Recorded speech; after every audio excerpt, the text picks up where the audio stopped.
Praise the Lord. ஆண்டவராகிய இயேசு கிறிஸ்துவின் நாமத்திற்கு மகிமையும் கனம் உண்டாவதாக. பிரியமானவர்களே, உங்களை நான் வாழ்த்துறேன். இந்த காலை நேரத்தில் அப்போஸ்தலனாகிய யூதா எழுதின பொதுவான நிருபம்னு இந்த நிருபத்துக்கு பேர். இந்த நிருபத்திலிருந்து 20வது வசனத்தை நான் வாசிக்கிறேன். நீங்களோ பிரியமானவர்களே, உங்கள் மகா பரிசுத்தமான விசுவாசத்தின் மேல் உங்களை உறுதிப்படுத்தி கொண்டு பரிசுத்த ஆவிக்குள் ஜெபம் பண்ணுங்க. நீங்களோ பிரியமானவர்களே, யூதா சொல்றாரு, நீங்களோ பிரியமானவர்களே, சகோதர சகோதரிகளே, பிரியமானவர்களே, உங்கள் மகா பரிசுத்தமான விசுவாசத்துல, இந்த விசுவாசத்தை என்னன்னு சொல்றாரு? மகா பரிசுத்தமான விசுவாசம். அப்போ விசுவாசங்கிறது எதுல இருந்து வருதுன்னா பரிசுத்தத்துல இருந்து தான் வருது. பரிசுத்தம் இல்லாத ஒரு ஆளு கடவுளை என்னன்னு விசுவாசிப்பார்? பரிசுத்தம் இல்லாத ஆளுடைய விசுவாசம் எப்படி செயல்படும்? பரிசுத்தம் இல்லாத ஒரு ஆளுடைய விசுவாசத்தினுடைய செயல் எப்படி இருக்கும் நீங்க நினைக்கிறீங்க? பிரியமானவர்களே, வேதம் சொல்றது மகா பரிசுத்தமான விசுவாசம். இந்த விசுவாசங்கிறது ஒரு சாதாரணமானது இல்லை, மகா பரிசுத்தமான விசுவாசம். ஆமேன்னு சொல்ல கேட்கிறேன். மகா பரிசுத்தமான விசுவாசம், மகா பரிசுத்தமான விசுவாசம். அதற்காக ஆண்டவருக்கு நான் நன்றி சொல்றேன். மகா பரிசுத்தமான விசுவாசம். உங்களுக்கு விசுவாசம் அதிகமா இருக்கணும்னா நீங்க ரொம்ப பரிசுத்தமா இருக்கணும். உங்க விசுவாசம் வளரணும்னா நீங்க பரிசுத்தமா வாழணும். நீங்க பரிசுத்தமா வாழ்ந்தாலே விசுவாசம் வளர்ந்துடும். நீங்க பரிசுத்தமா வாழ்ந்தாலே விசுவாசம் பெருகிடும். நீங்க பரிசுத்தமா வாழ்ந்தாலே உங்க விசுவாசம் ரொம்ப பெருசா இருக்குங்க. ஆண்டவருக்கு ஸ்தோத்திரம். மகா பரிசுத்தமான விசுவாசத்தின் மேல் உங்களை உறுதிப்படுத்தி கொண்டு, அதற்காக ஆண்டவரை ஸ்தோத்தரிக்கிறேன். உங்களை விசுவாசத்தின் மேல உறுதிப்படுத்திக்கங்க. பரிசுத்த ஆவிக்குள்ள ஜெபம் பண்ணுங்க. விசுவாசத்துல உறுதியா இருங்க.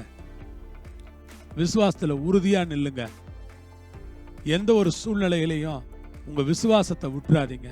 பிசாசு உங்களை எதிர்க்கும் போதும், சூழ்நிலைகள் மோசமாகும் போதும், கடினமான நேரங்கள் வரும்போதும், உங்களுக்கு நீங்க நினைக்கிறத விட காரியங்கள் மோசமா இருக்குன்னு நினைக்கும் போதும் உங்கள் விசுவாசத்தை உறுதிப்படுத்தி கொண்டு பரிசுத்த ஆவியில ஜெபம் பண்ணுங்க. இப்ப நல்லா கவனிங்க. பரிசுத்தம், விசுவாசம், ஜெபம் ஒரு ஃபேமிலி.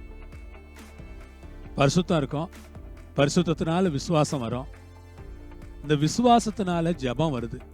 விசுவாசம் உள்ள ஜெபம் பிணியாளியை ரட்சிக்கும். விசுவாசிகள் ஜெபம் பண்ணும்போது அற்புதங்கள் நடக்கும்.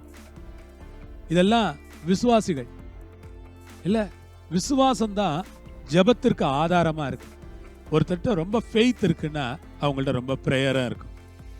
அது வெறும் ஃபெய்த்தா மட்டும் இருக்காது, ஃபெய்த் அண்ட் பிரேயர். விசுவாசம் ஜெபமாய் மாறுகிறது.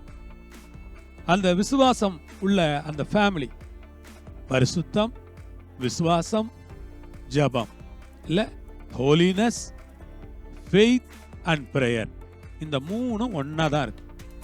ஒன்னாதான் இருக்கு. ஆண்டவருக்கு ஸ்தோத்திரம். இந்த மூணையும் முன்ன பின்ன போடலாமே தவிர, ஆனா மூணும் ஒரே ஃபேமிலி தான். ஆண்டவர் உங்களை ஆசீர்வதிப்பாராக. மகா பரிசுத்தமான விசுவாசமா இருங்கள். உங்களை உறுதிப்படுத்தி கொள்ளுங்கள். ஜெபம் பண்ணுங்கள் ஆவியில. எப்பொழுதும் ஆவியில் நிரம்பி ஜெபம் பண்ணுங்க.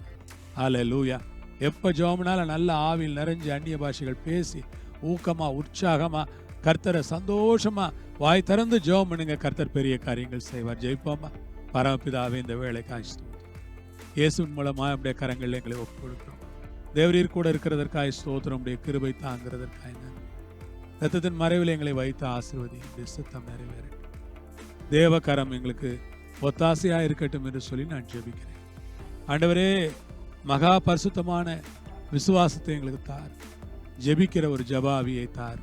இயேசுவின் மூலம் கேட்கிறோம் பிதாவே. ஆமேன்.